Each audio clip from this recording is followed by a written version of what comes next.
সাজ্জাদ কাদিরের প্রীতি নিন, শুভেচ্ছা নিন। এই মুহূর্তে আপনাদের সামনে কি নিয়ে কথা বলবো? প্রসঙ্গটা বলতে পারি যে লাশের দেশ বাংলাদেশ। এই যে দৃশ্যগুলো দেখলেন, এই যে ভিডিও ফুটেজগুলো দেখলেন, এমন হাজারো ভিডিও ফুটেজ সোশ্যাল মিডিয়ায় ঘুরে বেড়াচ্ছে। এমন ফুটেজ গতকাল থেকে দেখছি, আরো আগেই দেখেছি। লাশের দেশ বাংলাদেশ আলাপটা দিয়ে আমি শুরু করলাম। গত এক বছর ধরেই বাংলাদেশে শত শত হাজার হাজার লাশ পড়ছে। গত কয়েকদিন যাবৎ যেন লাশের পরিমাণটা আরো বেড়ে গেছে। কদিন আগে পুরান ঢাকায় এক ব্যবসায়ীকে প্রকাশ্য দিবালোকে পাথর চাপা দিয়ে হত্যা করা হলো। এরপরে ঘটলো গোপালগঞ্জ ট্র্যাজেডি। গোপালগঞ্জে যে কতগুলো লাশ ফেলানো হয়েছে, সঠিক সংখ্যা কেউ বলতে পারে না। সরকার তো বলবেই না। সরকার 5টি মৃত্যুর ঘটনাকে বলে যেন দায় দায়িত্ব শেষ করে দিয়েছে। কিন্তু বিভিন্ন বেসরকারি বিভিন্ন মাধ্যম থেকে, জনগণ বিভিন্ন জায়গা থেকে যেটি জানা যাচ্ছে, গোপালগঞ্জের লাশের সংখ্যা অসংখ্য। তারই ধারাবাহিকতায় গতকালকে রাজধানীর উত্তরায় একটি school and college, milestone school and কলেজে বাংলাদেশ বিমান বাহিনীর একটি প্রশিক্ষণ বিমান বিধ্বস্তের ঘটনা ঘটে গেল। এবং এই ঘটনায় এখন পর্যন্ত, গতকাল দুপুরের ঘটনা, গতকাল বেলা 1টার ঘটনা, তখন থেকে এখন পর্যন্ত প্রায়, আমি যে মুহূর্তে আমরা এই ভিডিওটা যখন প্রচার হচ্ছে 22 তারিখ দুপুর 12টায়, তখন প্রায় 23 ঘন্টা হয়ে গেছে, 23-24 ঘন্টা। আসলে কত শত লাশ যে শিশু এবং আল্লাহর বা দেব শিশু। বিমানটি যে জায়গায় বিধ্বস্ত হয়েছে সেটি শিশু শ্রেণী, প্রাইমারি সেকশন, যেটিকে আমরা বলতে পারি যে শিশু শ্রেণী থেকে 5ম শ্রেণী পর্যন্ত, একদম নিষ্পাপ শিশু। কত শত শিশু মারা গেছে, সঠিক সংখ্যা হয়তো আমরা কোনোদিনও জানতে পারবো না। আমরা যে মুহূর্তে ভিডিওটা নির্মাণ করছি সেই মুহূর্তে সরকারি হিসেবে বলছে 27 জন, কিন্তু বিভিন্ন ভিডিও ফুটেজ, বিভিন্ন মানুষের, বিভিন্ন প্রত্যক্ষদর্শীর বয়ান থেকে জানা যাচ্ছে সংখ্যাটি শত তো বটেই, কত শত সেটি বিবেচ্য বিষয়। অর্থাৎ বাংলাদেশ এক ভয়ঙ্কর লাশের কেন্দ্রে পরিণত হয়েছে। প্রতিদিন প্রতিনিয়ত লাশ পড়ছে। এই বিমান বিধ্বস্তের ঘটনা নিয়ে আমরা পূর্বাপর নানা ঘটনারও গন্ধ পাচ্ছি। বেনামি একাধিক ফেসবুক পেজ থেকে, এবং যেগুলো বিদেশ থেকে অপারেট করা হয় এমন পেজ থেকে একদিন আগে সতর্ক করে দেওয়া হয়েছিল। যেমন যুক্তরাষ্ট্রের হাওয়াই দ্বীপপুঞ্জ থেকে অপারেট করা একটি Facebook page, anonymous main page, বেনামি, অ্যানোনিমাস মানে বেনামি, এমন একটা পেজ থেকে 2 দিন আগে ইঙ্গিত দেওয়া হয়েছিল যে স্কুল বিল্ডিং ধসে পড়বে এবং সেখানে অসংখ্য শিশু হতাহত হবে। যদিও এটিকে নিয়ে নানা রকম ব্যাখ্যা দেওয়া হচ্ছে যে এটি কোন দেশের সেটি বলা হয়নি, কিংবা বিমান বিধ্বস্ত হয়ে ধসে পড়বে এমনটা বলা হয়নি, নির্মাণ ত্রুটির কারণে বা পুরনো বিল্ডিং এমনটা বলা হয়েছে, ইত্যাদি নানা রকম ব্যাখ্যা অপব্যাখ্যা দেওয়া হচ্ছে। যেটি হোক না কেন, সরাসরি কি একদম খোলাসা করে বলে? তারা ইঙ্গিতে বলে। এবং এই পেজটি থেকে গতকালকে উত্তরার বিমান দুর্ঘটনার পরবর্তী বিমান দুর্ঘটনার দৃশ্য আপলোড করা হয়েছে। এবং এটি রাতের দিকে এই পেজটিকে আর খুঁজে পাওয়া যাচ্ছে না। এবং এমনই একটি পেজ, একদম সেম দ্য লিজিয়ন নামে আরেকটি পেজ, যেটি খুব একটা আলোচনায় আসেনি, আমি দেখলাম যে দ্য লিজিয়ন নামে আরেকটি পেজ থেকেও একই বার্তা দেওয়া হয়েছে। সেটি যুক্তরাষ্ট্রের হাওয়াই দ্বীপপুঞ্জ কেন্দ্রিক অপারেটিং লোকেশন। এবং দ্য অ্যানোনিমাস মেইন পেজের সেই পেজ থেকে গতকাল রাত পর্যন্ত লক্ষ্য করা গিয়েছিল যে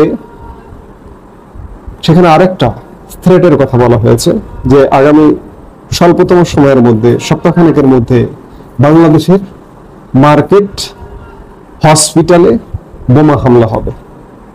জানি না সেটি ঘটবে কিনা, সেটি ঘটতে হলেও আমাদের অপেক্ষা করতে হবে। আরেকটি বিষয় যে এগুলো তো বিদেশ থেকে, বাংলাদেশের একটা ফেসবুক পেজ, একজন মতিউর রহমান নামীয় এক ফেসবুক পেজ থেকে 3 দিন আগে, গতকালকের ঘটনার 3 দিন আগে একটা পোস্ট দেওয়া হয়েছিল, বিমান বিধ্বস্ত হবে, শতাধিক শিশু আহত হবে। নেটিজেনরা তার পরিচয়টি উদ্ধার করবার চেষ্টা করেছে। মতিউর রহমান, পিতা মৃত আব্দুল্লাহ তাঁতি, মাতার নাম জানা যায়নি, স্ত্রী আফরোজা আক্তার, বড় ভাই আব্দুল খালেক তাঁতি, ঠিকানা উত্তর তারাবনিয়া তাঁতিকান্দি, 6 নম্বর ওয়ার্ড, থানা সখীপুর, উপজেলা ভেদরগঞ্জ, জেলা শরীয়তপুর। মতিউর রহমান চাঁদপুরে বসবাস করে এবং তার শনাক্তকারী রাজনৈতিক পরিচয় কি আছে জানি না, কিন্তু শনাক্ত করেছেন যারা, তারা বলেছেন তার শিবির সংশ্লিষ্টতা, শিবিরের রাজনীতির সঙ্গে যুক্ততা আছে। অর্থাৎ উত্তরায় যে বিমান বিধ্বস্ত হওয়া, এই বিমান বিধ্বস্ত হওয়াটা কি আসলে এটি কি দুর্ঘটনা, নাকি এটি তৈরি একটা বিষয়? আমরা একটা ধোঁয়াশার মধ্যে আছি। যেটি হোক, একটি ঘটনা ঘটেছে, এর মধ্যে নানা রকম আলোচনা হচ্ছে, আসলে আমরা কোনটা রেখে কোনটা আলোচনা করব।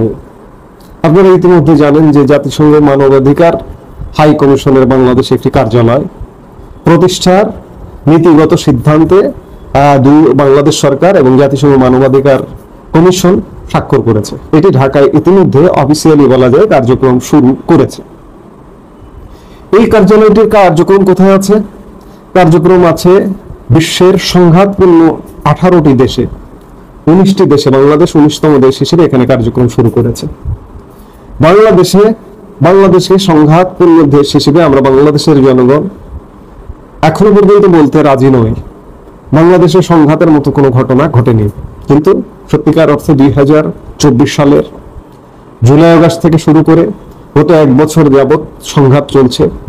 আমরা সর্বশেষ দেখেছি যে গোপালগঞ্জে ভয়ঙ্কর ট্র্যাজেডি ঘটেছে, সংঘাত চলছে। এর মধ্যে একটি বিমান দুর্ঘটনা হলো, একটি সংঘাত। এই বিমান দুর্ঘটনাকে নিয়ে আমরা গতকাল থেকে নানা রকম সংঘাতের ঘটনাও দেখলাম এবং গোপালগঞ্জ থেকে আমরা সুস্পষ্টভাবে দেখতে পাচ্ছি যে বাংলাদেশের সশস্ত্র বাহিনী, সেনাবাহিনী খানিকটা বাংলাদেশের জনগণের মুখোমুখি হয়ে গেছে, সংঘাতের মধ্যে জড়িয়েছে। গোপালগঞ্জে জনগণের মুখোমুখি হয়েছে, গতকালকে বিমান দুর্ঘটনা কালেও জনগণের মুখোমুখি হয়েছে, জনগণকে, সাধারণ জনগণকে পিটিয়েছে। শুধুমাত্র সেই স্কুলের শিক্ষার্থীরা অসংখ্য মারা গেছে, এই সংখ্যা বলার কারণে সেনাবাহিনী তাদের পিটিয়েছে। আমরা সোশ্যাল মিডিয়ার ভিডিওতে দেখেছি। অর্থাৎ সেনাবাহিনী জনগণের মুখোমুখি হয়ে গেছে। জনগণ এবং সেনাবাহিনী দুটো সংঘাতের মধ্যে জড়াচ্ছে, ক্রমেই যেন জড়িয়ে যাচ্ছে এবং সংঘাতটা দীর্ঘ থেকে দীর্ঘতর হচ্ছে। এই মুহূর্তে বিমান বাহিনীর ঘটনা, দুর্ঘটনাটা বিমান বাহিনী প্রধান, যে বাহিনীর এই ঘটনা, সেই বাহিনীর প্রধান কোথায়? এই মুহূর্তে দেশে নেই। এই মুহূর্তে তিনি দেশের বাইরে অবস্থান করছেন। তিনি এক চ্যানেলে বক্তব্যে বলেছেন যে যখন ঘটনাটি ঘটে তিনি তখন আকাশে ছিলেন। সে তুরস্কে একটা প্রতিরক্ষা মেলা হবে, সেই মেলায় যোগদানের জন্য তিনি গিয়েছেন। নৌবাহিনী প্রধানও সম্ভবত দেশে নেই, সেনাবাহিনী প্রধান আছেন। আসলে সবকিছু মিলিয়ে বাংলাদেশ একটা সংঘাতপূর্ণ একটা পরিস্থিতির মধ্যেই আছে। প্রশ্ন হচ্ছে যে বিমান দুর্ঘটনা ঘটবে কিংবা বাংলাদেশে একটা ভয়াবহ দুর্ঘটনা ঘটবে, কোন এক ব্যক্তির ফেসবুক পেজে 3 দিন আগে পোস্ট আমরা দেখবো কেন? কিংবা নাম না জানা ফেসবুক পেজ, একাধিক পেজ থেকে ইঙ্গিত করে পোস্ট করা হবে কেন যে স্কুল বিল্ডিং ধ্বংস হবে, শতাধিক শিশু নিহত হবে? এগুলো কেন? এগুলোর পেছনে কি? এগুলোর পেছনে কি ষড়যন্ত্র আছে? বাংলাদেশকে কি কনফ্লিক্টের মধ্যে ঢুকিয়ে দেওয়ার ষড়যন্ত্রের অংশীদার বিশ্বের বড় বড় খেলোয়াড়রা? বাংলাদেশে এই মুহূর্তে একটা দায়িত্বহীন সরকার দায়িত্ব পালন করছে, যে সরকারটি আসলে কোনো কিছু কন্ট্রোল করতে পারছে না।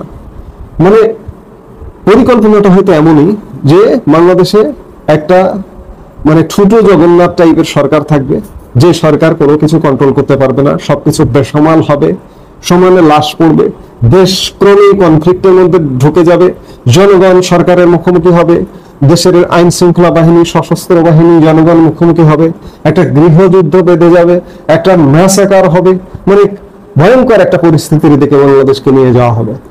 আমরা জানি না যে উত্তরের বিমান দুর্ঘটনার ঘটনাটি ষড়যন্ত্র কিনা, কারণ নানা সিম্বলে এটি ষড়যন্ত্রের আভাস পাওয়া যায়।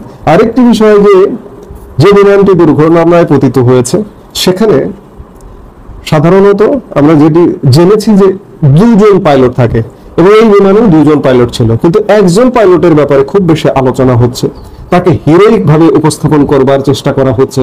আরেকজন পাইলটের কোনো আলোচনা কোনো গণমাধ্যমে বা কোনো জায়গায় দেখলাম না। আরেকজন পাইলট বেঁচে আছেন নাকি মারা গেছে।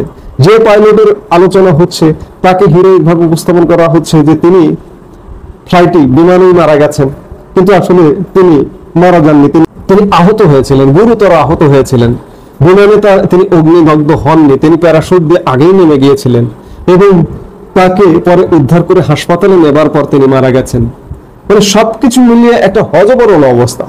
গতকাল থেকে নানা রকম দৃশ্য দেখে আমি আসলে মানে কথা বলতে পারছি না। এই যে এখনো আমি যে আপনাদের সঙ্গে গুছিয়ে কথা বলছি, আবার হয়তো কথা এলোমেলো হয়ে যাচ্ছে, কোনটা আগে বলা উচিত কোনটা পরে বলা উচিত, আসলে আমি দ্বিধাগ্রস্ত যে বাংলাদেশকে আসলে কোথায় নিয়ে যাওয়া হচ্ছে। গতকাল আমরা হাসপাতালে যে দৃশ্যগুলো দেখলাম, রাজনীতিবিদরা সেখানে ফুটেজ কামাইয়ের জন্য গিয়ে রাজনীতি করছেন, পোড়া রোগীদের কিভাবে কি করতে হয়, রাজনীতিবিদরা সেখানে নাও যেতে পারতেন।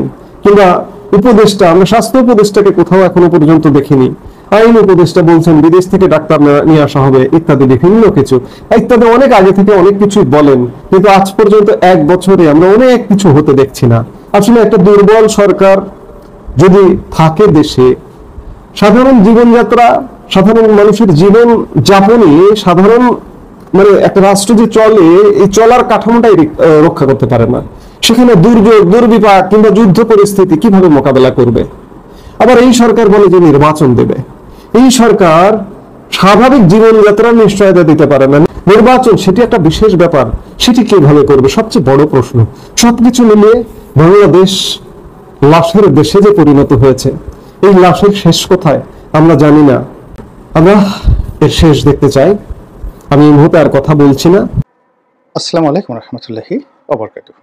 সম্মানিত দর্শক, বাংলাদেশের 1 নম্বর কিংস পার্টি ডক্টর মোহাম্মদ ইউনূসের আশীর্বাদ পুষ্ট সোনার ছেলেদের গঠন করা যে রাজনৈতিক দল, সেই রাজনৈতিক দলের যারা নেতৃবৃন্দ, সম্ভবত যিনি প্রধান জনাব নাহিদ ইসলাম, তিনি অতি সম্প্রতি চমৎকার একটি কথা বলেছেন। কথাটা হলো এই: আমরা বুড়োদের মতো মিথ্যা কথা বলি না রাজনীতিতে। এখানে সঙ্গত কারণেই বিএনপিকে ইন্ডিকেট করা হয়েছে এবং বিএনপি যে সকল বয়স্ক নেতৃবৃন্দ যে রয়েছেন তাদেরকে ইন্ডিকেট করে যে কথা বলেছেন, তাতে স্পষ্টত বোঝা যায় যে বিএনপির শীর্ষ যারা নেতৃত্ব রয়েছেন, যাদের বয়স 60-এর উপরে, তারা সবাই বুড়ো মানুষ। তারা অহরহ মিথ্যা কথা বলে, আর মিথ্যা হলো সকল পাপের মা। যারা মিথ্যা কথা বলতে পারে, তারা পারে না এমন কোনো কুকর্ম নেই তাদের কাছে। জেনা, ব্যভিচার, চুরি, ডাকাতি, রাহাজানি, খুন, হত্যা, ধর্ষণ, এগুলো সব নস্যি। মিথ্যাবাদী এত খারাপ। ফলে কাউকে মিথ্যুক বলা মানে কাউকে মিথ্যুক বলা, এর সাথে বরং কাউকে তলোয়ার দিয়ে, একটা কোপ দিয়ে তার যদি শির দ্বিখণ্ডিত করে ফেলা হয়, এর চাইতেও মূলত যারা বিবেকবান মানুষ, সম্মানিত মানুষ, তাদেরকে যদি কেউ মিথ্যুক বলে গালি দেয়, মিথ্যাবাদী বলে গালি দেয়, ওটা তাদের জন্য আরো বেশি অপমান। এই কারণ হলো, আবার বলছি, মিথ্যা সকল ধর্মের নিন্দিত এবং এই পৃথিবীতে যত পাপ রয়েছে সকল পাপের মা বলা হয় মিথ্যাকে। আপনি খুন করছেন, ধর্ষণ করছেন, নারী হত্যা করছেন, শিশু হত্যা করছেন, জীবন্ত কবর দিচ্ছেন, চুরি, ডাকাতি, রাহাজানি, ব্যাংক, বিমা সব লুট করে ফেলছেন, সবগুলো যদি একটি বস্তার মধ্যে ভরা হয়, তারপর সেই বস্তাটি কোনো সিন্দুকের মধ্যে ঢুকানো হয়, আর সেই সিন্দুকটির যদি নামকরণ করতে বলা হয়, তাহলে সেটির নাম হবে কি? মিথ্যা। তো সেই অর্থে তরুণ যারা নেতৃবৃন্দ, তারা বিএনপি শীর্ষ নেতৃবৃন্দদেরকে ইন্ডিকেট করে, বা বাংলাদেশে যারা বয়স্ক লোক রয়েছেন তাদেরকে ইন্ডিকেট করে বলেছেন যে বুড়ারা রাজনীতি করতে গিয়ে অহরহ মিথ্যা কথা বলে। তো এটা যে একেবারে খাস মিথ্যা কথা তা নয়। আমাদের দেশের অনেক রাজনীতিবিদ রয়েছেন যারা মিথ্যাকে নিজেদের জাতীয় ভাষা বানিয়ে ফেলেছেন এবং তাদের যে কর্মকাণ্ড, সেই কর্মকাণ্ড নিয়ে ঠিক প্রশংসা করার মতো লোক সিনিয়রদের মধ্যে যে কয়জন আছেন, তার চেয়ে নিন্দা করার মানুষের সংখ্যা বেশি। আমাদের দেশে যারা রাজনীতিবিদ রয়েছেন, সে গত স্বাধীনতার পর থেকে আজ অবধি এদের মধ্যে পেশা রয়েছে, নিজস্ব আয় রয়েছে, জমিদারি রয়েছে, জায়গা জমি রয়েছে, এবং নিজেদের অর্থ বা উপার্জিত অর্থ তারা ব্যয় করে রাজনীতি করেন, জনকল্যাণ করেন। এদের সংখ্যা খুব অল্প। বেশিরভাগ রাজনীতিবিদ তারা জীবনের শুরুতে একেবারে তাদের পকেট শূন্য থাকে। তারপরে রাজনীতিতে যখন তারা হোমরা-চোমরা হয়ে ওঠেন, তখন তারা ক্যাশ নেন, কারেন্ট নেন, অর্থাৎ ঘড়ি দাও, টাকা দাও, গাড়ি দাও, বাড়ি দাও, তো নারী দাও, মানে তাদের যা কিছু প্রয়োজন সবই তারা এই অবৈধ উপায়ে সংগ্রহ করে। এবং এগুলো সংগ্রহ করতে করতে করতে করতে একটা সময় তারা বটবৃক্ষে পরিণত হয়ে যায়। কেউ কেউ গ্রুপ অফ কোম্পানিজের মালিক হয়ে যায়, কেউ 8-10টা ব্যাংকের মালিক হয়ে যায়, কেউ শত শত নয় হাজার হাজার বিঘা জমির মালিক হয়ে যায়। তারপর রাজনীতির গডফাদার সেজে জাতিকে সবক দেয়।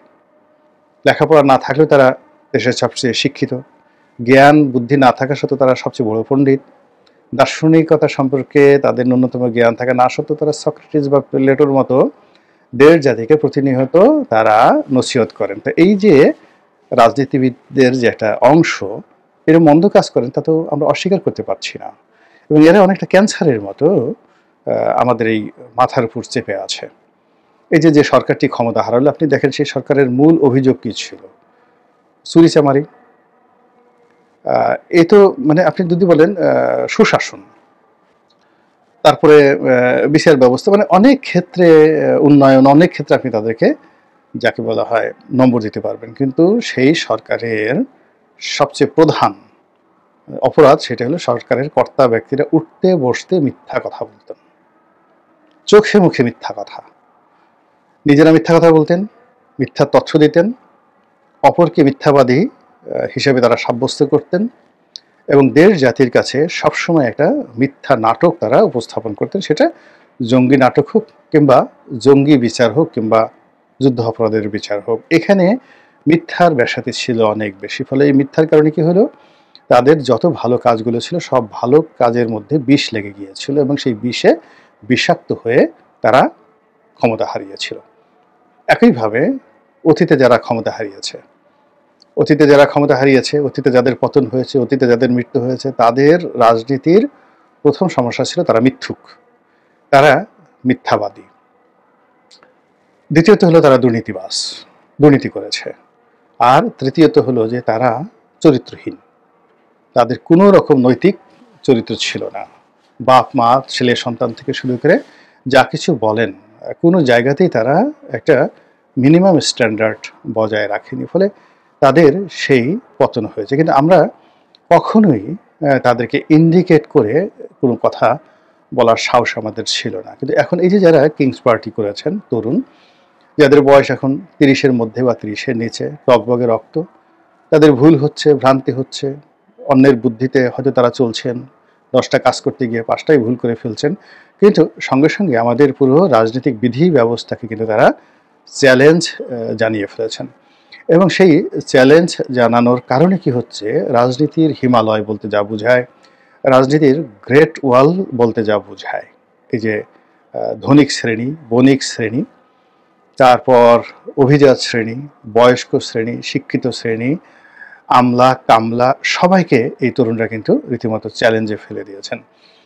সবাইকে তারা খোঁটা দিচ্ছেন, সবাইকে তারা টিটকারি করছেন, দেখেছি তোমরা কি করতে পারো। যেমন দেখা গেল যে বিএনপির বড় বড় নেতা একেবারে ইন্ডিকেট করে তারা খোঁটা দিচ্ছেন যে এই তোমরা এত বড় বীরত্ব দেখাচ্ছ, আমাদের কারণে তো তোমরা এখন নড়াচড়া করতে পারছো, আমাদের কারণে তোমাদের মামলা মোকদ্দমা থেকে তোমরা রক্ষা পেয়েছো, বড় বড় কথা বলতে পেরেছো, তোমরা বিদেশে ছিলে, আমাদের কারণে বাংলাদেশে আসতে পেরেছো, তোমরা দেখা বলে যে কি বলবো, বাড়ির সামনে তোমাদের একটা বিরাট বালুর ট্রাক ছিল তোমাদের নেত্রীর, সেই বালুর ট্রাকটা সরানোর মতো মুরুদ তোমাদের হয়নি, একটা লোক সেই বালুর ট্রাকটা দেখার জন্য যেতে যেদিন সাহস পায়নি। এই তোমাদের সাহস শক্তি, আর সেটা নিয়ে তোমরা আমাদেরকে চ্যালেঞ্জ জানাচ্ছ। এই কথা তারা কিন্তু মুখের উপর বলে দিচ্ছে।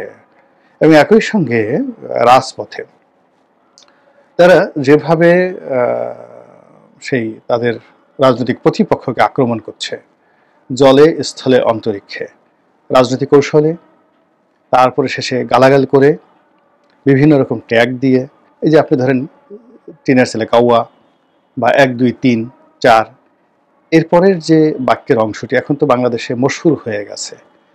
মানে এটা জয় বাংলা স্লোগানের চাইতেও মানে বেশি সারা বাংলাদেশে কিন্তু এই স্লোগানটা এখন রীতিমতো মানে ভাইরাল হয়ে পড়েছে।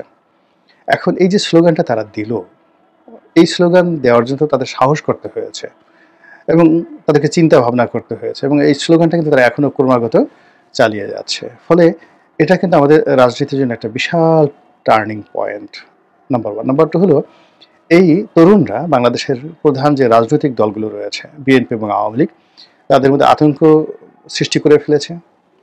তাদেরকে বলতে গেলে মাথা নোয়াতে বাধ্য করা হয়েছে এবং যে কাজগুলি বড় রাজনৈতিক দলগুলো করেনি সেটা হলো তরুণদেরকে কখনো তারা মানুষ হিসেবে মনে করেনি। নিজ দলের অনেক মেধাবী তরুণ যারা আছেন বা ছিলেন তাদেরকে কখনো তারা বসতেও বলেনি। সেই অহংকারী যে রাজনৈতিক নেতৃবৃন্দ তারাই এখন এই যে বিপ্লবের যারা 30 বছরের নিচে যুবক আছেন তাদের সঙ্গে একটু হ্যান্ডশেক করার জন্য, তাদের সঙ্গে একটু কোলাকুলি করার জন্য, তাদের অফিসে গিয়ে অনেকে বসে থাকেন।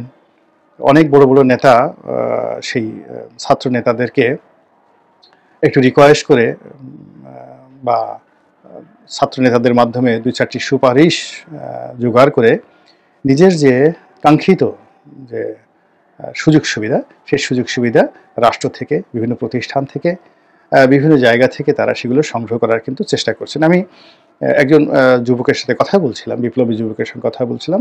কথা বলার পর তিনি যেটা বললেন যে অমুক দলের অমুক বড় নেতা সে তো আমাদের অফিসে গিয়ে বসে থাকে, রীতিমতো বসে থাকে। এখন আমি নিজে খুব অবাক হয়ে গেলাম যে আমি যাকে নেতা হিসেবে মনে করি তো সে এই যুবকদের সাথে গিয়ে বসে থাকে, এটা কি ধরনের যাকে অবস্থা। তাহলে বোঝার চেষ্টা করুন যে তরুণরা পুরো রাজনৈতিক যে মাঠ সেই মাঠটির নিয়ন্ত্রণ নিয়ে নিয়েছে এবং এখানে বড় দুটো রাজনৈতিক দলকে রীতিমতো ঐতিহাসিক চ্যালেঞ্জে ফেলে দিয়েছে। এর কারণ হলো তারা এই বড় দুটো রাজনৈতিক দলের পরিবর্তে বাকি যে ইসলামী দলগুলোকে, জামাত ইসলামী, চরমোনাই, তাদেরকে যেভাবে তাদের পক্ষে নিয়ে এসছে এবং এই বড় বড় দলের মানে চরমোনাই এবং যাকে বলা হয় জামাতের মতো বড় বড় দলের যারা বড় বড় নেতা, যাদের সিনিয়রিটি আছে, গ্রহণযোগ্যতা আছে, তাদের মুখ দিয়ে বিএনপি এবং আওয়ামী লীগকে টার্গেট করে যে সকল কথা এই যে তরুণরা এটা বলিয়ে নিচ্ছে, এর ফলে কি হলো রাজনীতিতে রীতিমতো কানামাছি ভো ভো খেলার যে রীতি এটা শুরু হয়ে গেছে। অর্থাৎ বিএনপি বা আওয়ামী লীগ অনেকটা এখন অন্ধের মতো, তাদের চোখ বেঁধে দেওয়া হয়েছে। তারা বুঝতে পারছে না যে তারা কোথায় আছে, তাদেরকে খোঁচানো হচ্ছে কিন্তু তারা ধরতে পারছে না কে তাদেরকে খোঁচাচ্ছে, তারা বুঝতে পারছে না। একেবারে ঠিক গ্রামের যে কানামাছি খেলার মতো পুরো রাজনীতির ময়দানটি এখন বিএনপি এবং আওয়ামী লীগের মতো এরকম কানামাছি বহু বহের মতো অবস্থা হয়ে গেছে। তা এই দুটো দলের শীর্ষ নেতাদের সবারই চোখ বেঁধে দেওয়া হয়েছে এবং বিভিন্ন অ্যাঙ্গেল থেকে তাদেরকে আঘাত করা হচ্ছে এবং বিভিন্ন অ্যাঙ্গেল থেকে তাদেরকে সুসুইয়ে দেওয়া হচ্ছে, উত্তেজিত করা হচ্ছে এবং তাদেরকে যাকে বলা হয় আসো, মারো, খেলো, হ্যাঁ, এই জিনিসগুলোতে প্রলুব্ধ করা হচ্ছে। কিন্তু তারা এর বিপরীতে দাঁড়াতে পারছে না, কাউকে ধরতে পারছে না। ফলে এই যে খেলাটা, রাজনীতির খেলাটা, কানামাছির এই খেলাটা শেষ পর্যন্ত তাদের যে পরাজয় হবে কিনা, তারা দেখতে পারবে কিনা বা তারা ধরতে পারবে কিনা, তারা বিজয়ী হতে পারবে কিনা, এটা এখনো পর্যন্ত আনসার্টেন। এটা গেল এক। 2 নম্বর হলো গ্রামে যে গোল্লা ছুট খেলা দেখেন, আমরা ছোটকালে খেলেছি।